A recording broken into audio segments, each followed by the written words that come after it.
ఓం శాంతి 7/1/1985 అవ్యక్త బాప్దాదా యొక్క మధుర మహావాక్యాలు. క్రొత్త సంవత్సరంలో విశేష సంకల్పం మాస్టర్ విధాతలుగా అవ్వండి. ఈరోజు విధాత అయిన తండ్రి తమ మాస్టర్ విధాతలైన పిల్లలను కలుసుకునేందుకు వచ్చారు. విధాత అయిన తండ్రి తన పుత్రుడి చార్టు చూస్తున్నారు, ప్రతి బిడ్డ చార్ట్. విధాత ద్వారా లభించిన ఖజానాల నుండి ఎంతవరకు విధాత సమానంగా మాస్టర్ విధాతలుగా అయ్యారు? జ్ఞాన విధాతలుగా ఉన్నారా? సర్వశక్తుల విధాతలుగా ఉన్నారా? ఇచ్చేవారిగా, సమయానుసారంగా, ఆవశ్యకత అనుసారంగా ప్రతి శక్తి యొక్క విధాతలుగా అయ్యారా? గుణాల విధాతలుగా అయ్యారా? ఆత్మిక దృష్టి, ఆత్మిక స్నేహాల విధాతలుగా అయ్యారా? సమయానుసారంగా ప్రతి ఆత్మకు సహయోగమునిచ్చే విధాతలుగా అయ్యారా? నిర్బలురకు తమ శ్రేష్ఠ సాంగత్య విధాతలుగా, శ్రేష్ఠ సంపర్క విధాతలుగా అయ్యారా? అప్రాప్తి ఆత్మలను తృప్తి ఆత్మలుగా చేసే ఉత్సాహ ఉల్లాసాల విధాతలుగా అయ్యారా? ఈ చార్టు ప్రతి మాస్టర్ విధాతకు ఎలా ఉందో చూస్తున్నారు. విధాత అనగా ప్రతి సమయము, ప్రతి సంకల్పము ద్వారా ఇచ్చేవారు. విధాత అనగా విశాల హృదయులు, సాగరం సమానంగా ఇవ్వటంలో విశాల హృదయం కలవారు. విధాత అనగా తండ్రి నుండి తప్ప ఏ ఆత్మ నుండి ఏది తీసుకునే భావన ఉంచుకునేవారు కాదు, సదా ఇచ్చేవారు. ఒకవేళ ఎవరైనా ఆత్మిక స్నేహం ఇస్తున్నా ఒకటికి బదులు 10 రెట్లు ఇచ్చేవారు. ఎలాగైతే తండ్రి తీసుకోరో ఇచ్చే వారిగా ఉన్నారో అలా ఉండాలి. ఒకవేళ ఎవరైనా తమలో ఉన్న పాత పనికిరానివి ఇచ్చినా అందుకు బదులు ఎంత ఇస్తారు అంటే ఆ తీసుకోవడం ఇవ్వడంగా మారిపోతుంది. ఇటువంటి మాస్టర్ విధాతలు అనగా ప్రతి సంకల్పంలో, ప్రతి అడుగులో ఇచ్చేవారు. మహాదాతలు అనగా విధాతలు, సదా ఇచ్చే వారిగా ఉన్న కారణంగా సదా నిస్వార్థంగా ఉంటారు. స్వంత స్వార్థానికి అతీతంగా తండ్రి సమానం సర్వులకు ప్రియంగా ఉంటారు. విధాత ఆత్మల పట్ల స్వతహాగా అందరికీ గౌరవం యొక్క రికార్డు ఉంటుంది. విధాత స్వతహాగా అందరి దృష్టిలో దాత అనగా మహాన్గా ఉంటారు. అటువంటి విధాతలుగా ఎంతవరకు అయ్యారు? విధాత అనగా రాజవంశీయులు, విధాత అనగా పాలన చేసేవారు. తండ్రి సమానంగా సదా స్నేహము, సహయోగాల సహాయం యొక్క పాలన ఇచ్చేవారు. విధాత అనగా సదా సంపన్నమైన వారు కావున తీసుకునే వారిగా ఉన్నామా లేక మాస్టర్ విధాతలుగా ఇచ్చే వారిగా ఉన్నామా అని మిమ్మల్ని మీరు చెక్ చేసుకోండి. ఇప్పుడు సమయానుసారంగా మాస్టర్ విధాత పాత్రను అభినయించాలి. ఎందుకంటే సమయము సమీపంగా వస్తోంది, అనగా తండ్రి సమానంగా కావాలి. ఇంకా ఇప్పటి వరకు తమ కోసం తీసుకునే భావన కలవారిగానే ఉంటే విధాతలుగా ఎప్పుడవుతారు? ఇప్పుడు ఇవ్వడమే తీసుకోవడం. ఎంతగా ఇస్తారో అంత స్వతహాగానే పెరుగుతూ ఉంటుంది. ఏ విధమైన హద్దు విషయాలను తీసుకునే వారిగా అవ్వకండి. ఇప్పటి వరకు తమ హద్దులోని ఆశలను, శరీరానికి సంబంధించినవే పూర్తి చేసుకునే కోరిక ఉంటే విశ్వంలోని ఆత్మలందరి ఆశలు ఎలా పూర్తి చేస్తారు? కొద్దిగా పేరు కావాలి, కొద్దిగా గౌరవం కావాలి, స్నేహం కావాలి, శక్తి కావాలి, ఇలా ఇంతవరకు స్వార్థి అనగా స్వయం కోసం ఇటువంటి కోరికలను ఉంచుకునే వారిగా ఉంటే కోరిక అంటే ఏంటో తెలియని స్థితిని, ఇచ్చా మాత్రం అవిద్యా స్థితిని ఎప్పుడు అనుభవం చేస్తారు? ఈ హద్దులోని కోరికలు ఎప్పుడు మంచిగా కానివ్వవు. ఈ కోరిక కూడా రాయల్ బికారితనపు అంశం. అధికారుల వెనుక ఇవన్నీ స్వతహాగానే వస్తాయి. కావాలి కావాలి అన్న పాటను పాడరు. బాబా లభించారు, తయారైపోయాము అన్న పాటను పాడుతూ ఉంటారు. బేహద్దు విధాత కొరకు ఈ హద్దులోని ఆశలు లేక కోర్కెలు స్వయంగా నీడ సమానంగా వారి వెనుకనే నడుస్తాయి.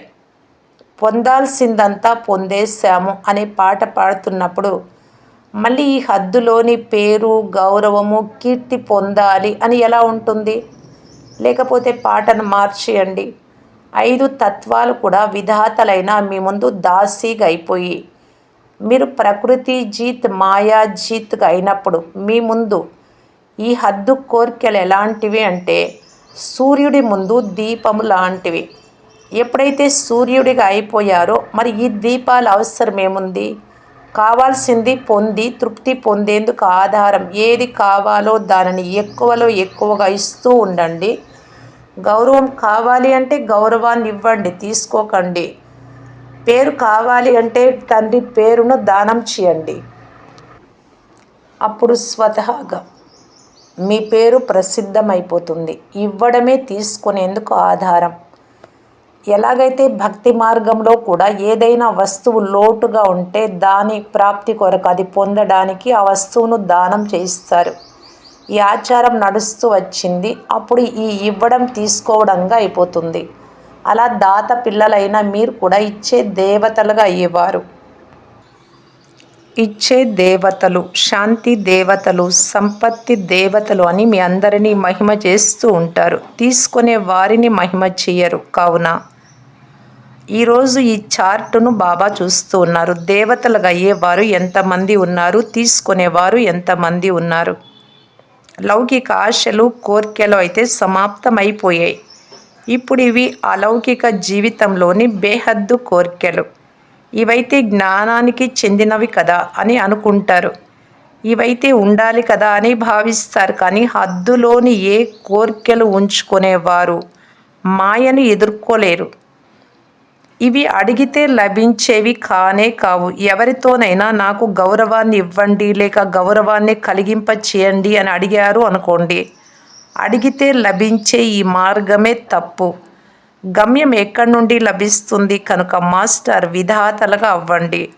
అప్పుడు స్వతహాగానే అందరూ మీకు ఇచ్చేందుకు వస్తారు. కీర్తిని కోరుకునేవారు వ్యాకులత పడతారు. కావున మాస్టర్ విధాత స్వమానంలో ఉండండి. నాది నాది అని అనకండి. అంతా మీదే మీదే అని అనండి. మీరు నీదిగా చేస్తే బాబా దానిగా, అప్పుడు అందరూ మీదే మీదే అని అంటారు. నాది నాది అని అనడం వలన ఏదైతే వస్తుందో అది కూడా పోగొట్టుకుంటారు. ఎందుకంటే ఎక్కడ సంతృప్తి ఉండదో అక్కడ ప్రాప్తి కూడా అప్రాప్తి సమానంగా ఉంటుంది.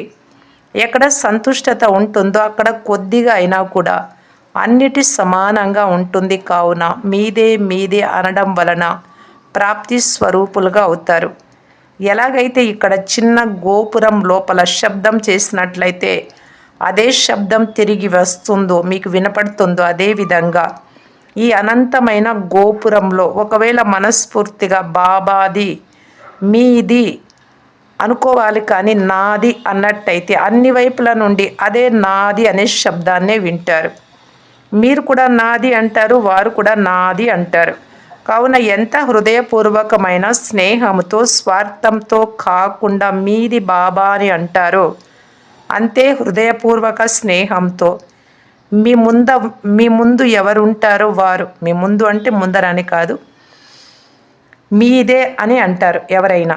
ఈ విధి ద్వారా నాది నాది అనే హద్దు బేహద్దులోకి పరివర్తన అయిపోతుంది. అంతేకాక తీసుకునే వారికి బదులు మాస్టర్ విధాతలుగా అయిపోతారు. కావున ఈ సంవత్సరం సదా మాస్టర్ విధాతలుగా అవుతాము అనే విశేష సంకల్పం చేయండి. అర్థమైందా?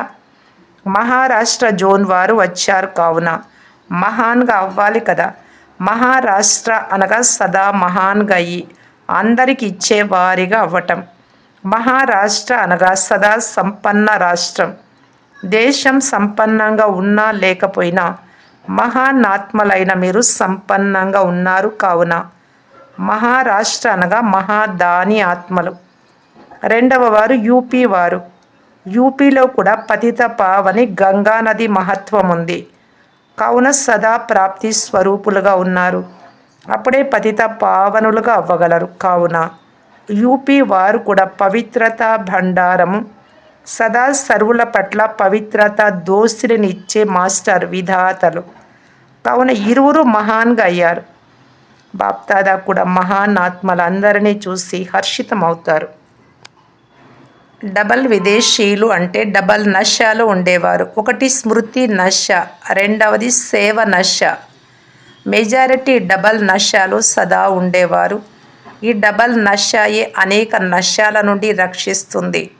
కావున డబల్ విదేశీ పిల్లలు కూడా 2 విషయాల రేస్లో మంచి నంబర్ తీసుకుంటున్నారు. బాబా మరియు సేవల గురించే పాటను స్వప్నంలో కూడా పాడుతూ ఉంటారు. కావున ఇది 3 నదుల సంగమం. గంగా, యమున, సరస్వతి 3 నదుల సంగమం. 3 ఉన్నాయి కదా. సత్యమైన అల్లా నివసించే స్థానంలో 3 నదుల సంగమం జరుగుతూ ఉంది. మంచిది. సదా మాస్టర్ విధాతలందరికీ, సదా అందరికీ ఇచ్చే భావనలో ఉండేవారికి, దేవతలుగా అయ్యేవారికి, సదా నీది నీది అనే పాటను గానం చేసేవారికి, సదా అప్రాప్తి ఆత్మలను తృప్తిగా చేసే సంపన్న ఆత్మలకు విధాత, వరదాత, బాప్దాదాల ప్రియ స్మృతులు మరియు నమస్తే. టీచర్లతో కలయిక. సేవాదారులు సేవ చేయడం వలన స్వయం కూడా శక్తిశాలిగా అవుతారు మరియు ఇతరులలో కూడా శక్తిని నింపేందుకు నిమిత్తంగా అవుతారు. సత్యమైన ఆత్మిక సేవ సదా స్వఉన్నతి మరియు ఇతరుల ఉన్నతికి నిమిత్తంగా తయారు చేస్తుంది. ఇతరుల సేవ చేసేందుకు ముందు స్వసేవను చేసుకోవాల్సి ఉంటుంది. ఇతరులకు వినిపించడం అనగా ముందు స్వయం వినటం. ముందుగా తమ చెవులలోకి వెళ్తుంది కదా, వినిపించడం జరగదు, వినడం జరుగుతుంది. కావున సేవ ద్వారా డబల్ లాభం కలుగుతుంది. స్వయానికి మరియు ఇతరులకు కూడా లాభం కలుగుతుంది. సేవలో బిజీగా ఉండడం అనగా సహజంగా మాయాజీత్గా అవ్వటం. బిజీగా లేనప్పుడే మాయ వస్తుంది. సేవాదారులు అనగా బిజీగా ఉండేవారు. సేవాదారులకు ఎప్పుడు తీరిక ఉండదు. తీరిక లేకపోతే మాయ ఎలా వస్తుంది? సేవాదారులుగా అవ్వడం అనగా సహజమైన విజయులుగా అవ్వటం. సేవాదారులు మాలలో సహజంగా రాగలరు, ఎందుకంటే వారు సహజంగా విజయులుగా ఉంటారు. కావున విజయులు విజయ మాలలోకి వస్తారు. సేవాదారులు అనగా తాజా ఫలం తినేవారు. తాజా ఫలాన్ని తినేవారు చాలా ఆరోగ్యంగా ఉంటారు. తాజా ఫలాలను, తాజా కూరలను తినమని డాక్టర్లు కూడా చెప్తారు. కావున సేవ చేయడం అనగా విటమిన్లు లభించడం. మీరు అటువంటి సేవాదారులే కదా. సేవకు ఎంత మహత్వం ఉంది. ఇప్పుడు ఈ విషయాలను చెక్ చేసుకోండి.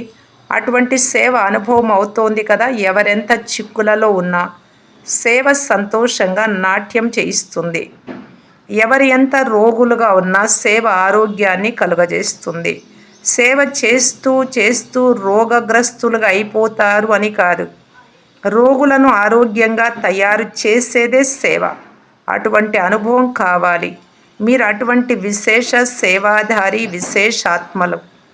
బాప్దాదా సేవాదారులను సదా శ్రేష్ఠ సంబంధంతో చూస్తారు. ఎందుకంటే సేవ కొరకు త్యాగులుగా, తపస్వీలుగా అయితే అయ్యారు కదా. త్యాగము మరియు తపస్సును చూసి బాప్దాదా సదా సంతోషంగా ఉన్నారు. సేవాదారులతో. సేవాదారులు అనగా సదా సేవ కొరకు నిమిత్తంగా అయిన ఆత్మలు అని అర్థం. సదా స్వయాన్ని నిమిత్తంగా భావించి సేవలో ముందుకు వెళ్ళండి. నేను సేవాధారిని. ఈ నేను అనే భావమైతే రావటం లేదు కదా. తండ్రి చేయించేవారు, నేను నిమిత్తంగా ఉన్నాను. చేయించేవారు చేయిస్తున్నారు, నడిపించేవారు నడిపిస్తున్నారు. ఈ శ్రేష్ఠ భావనతో సదా అతీతంగా మరియు ప్రియంగా ఉంటారు. ఒకవేళ నేను చేసేవాడిని అని అనుకుంటే అతీతంగా మరియు ప్రియంగా ఉండలేరు. కావున సదా అతీతంగా మరియు ప్రియంగా అయ్యేందుకు సహజ సాధన చేయించే తండ్రి చేయిస్తున్నారు అనే స్మృతిలో ఉండడం. దీని ద్వారా సఫలత కూడా ఎక్కువగా ఉంటుంది. అంతేకాక సేవ కూడా సహజం అవుతుంది. శ్రమ అనిపించదు. ఎప్పుడు నేను అన్న చక్రంలోకి వచ్చేవారు కాదు. ప్రతి విషయంలో బాబా బాబా అన్నట్లయితే సఫలత ఉంటుంది. అటువంటి సేవాదారులు సదా ముందుకు వెళ్తారు. ఇతరులను కూడా ముందుకు తీసుకెళ్తారు. లేకపోతే స్వయం కూడా ఒకసారి ఎగిరే కళ, ఒకసారి ఎక్కే కళ, ఒకసారి నడిచే కళ అలా మారుతూ ఉంటారు. ఇతరులను కూడా శక్తిశాలిగా తయారు చేయలేరు. సదా బాబా బాబా అనేవారు కూడా కాదు, చేసి చూపించేవారు. అటువంటి సేవాదారులు సదా బాప్దాదాకు సమీపంగా ఉంటారు. సదా విఘ్న వినాశకులుగా ఉంటారు. మంచిది. ఓం శాంతి.